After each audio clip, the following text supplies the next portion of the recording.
Napaka-importante ng Facebook group sa iyong brand or business kasi you can use it to connect to people with similar interest. So that means you can build a community na makaka-relate o magkaka-interest sa brand or business mo.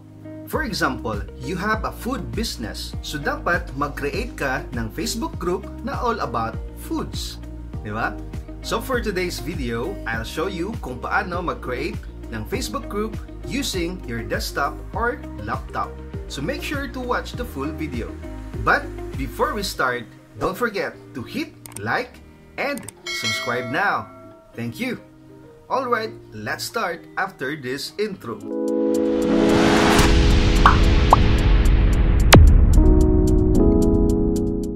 Anyway, pwede kang mag-create ng Facebook group using your Facebook profile. At pwede ka rin mag-create using your Facebook page. In this video, I'll be creating a Facebook group using my Facebook profile.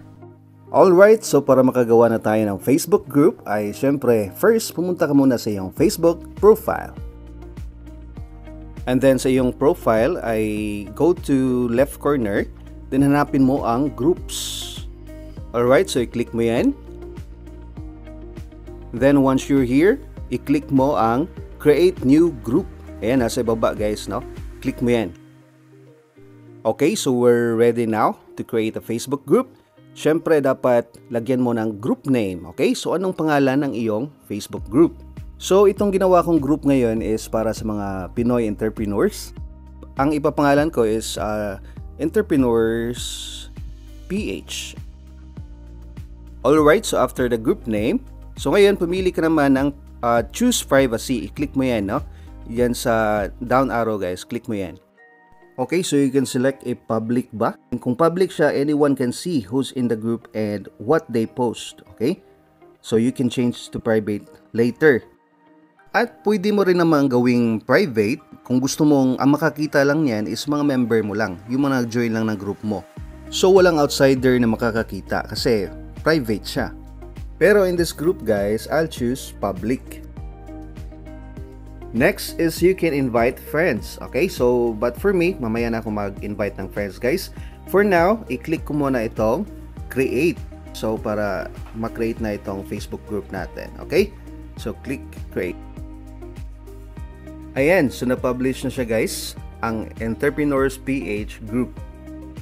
Mapapansin mo guys is wala pang cover photo or cover image kasi template lang to guys. Okay, so ang gagawin natin is i-click itong edit para ma-upload mo, maka-upload ka ng cover photo or image. Okay, so pwede kang mag-create sa Canva guys. Ayan, so may na-prepare na kasi ako, kaya dito i-upload ko na. Ayan, so ito yung na-prepare ko, na-create kong graphics or cover image. Ginawa ko sa Canva. Then after that, click Save Changes. Ayan, so meron na tayong cover image or cover photo for this group.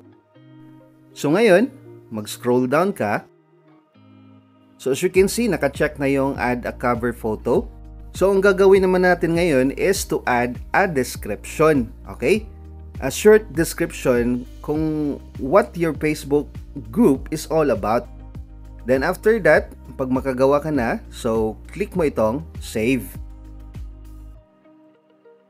Ayan. So ngayon, before tayo mag-create ng post is itutour ko muna kayo dito sa Facebook group para at least may idea na kayo, no?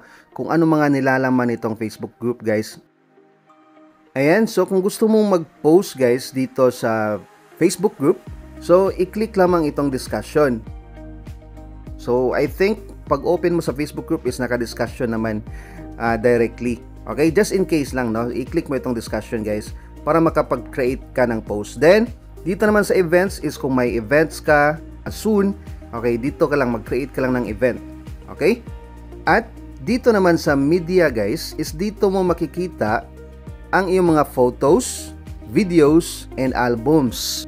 Then sa files naman is wala pa ako masyadong idea nito guys kasi hindi ko pa ito nagagamit personally since then. At dito naman sa people guys is dito mo makikita ang iyong mga members o mga nag-join sa iyong group. So dito mo sila mahahanap guys.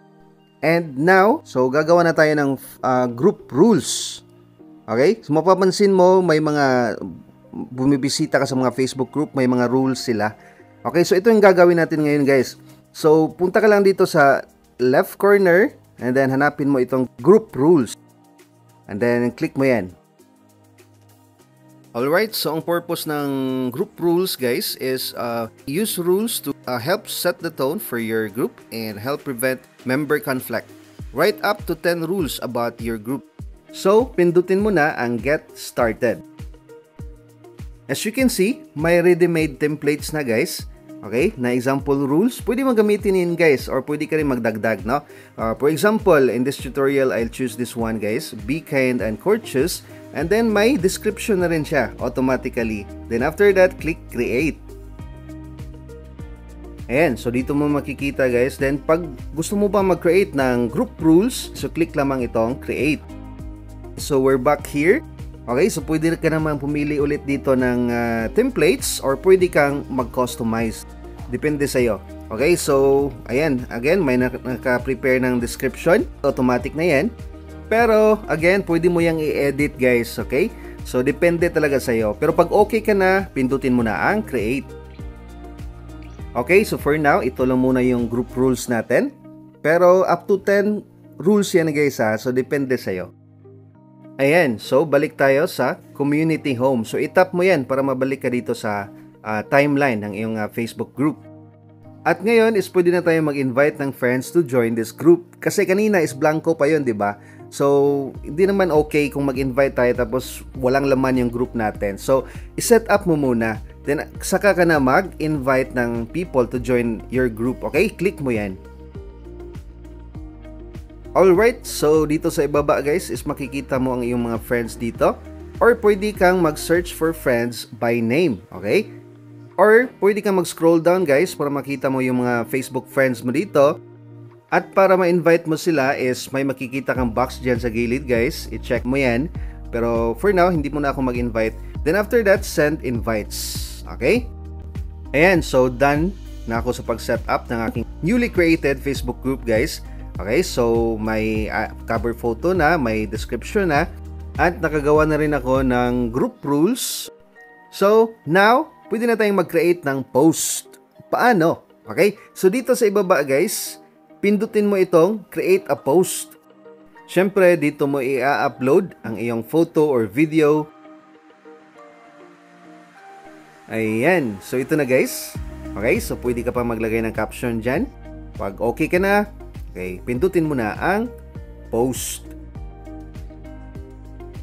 Alright, so na-publish na ang aking first post for this Facebook group, guys.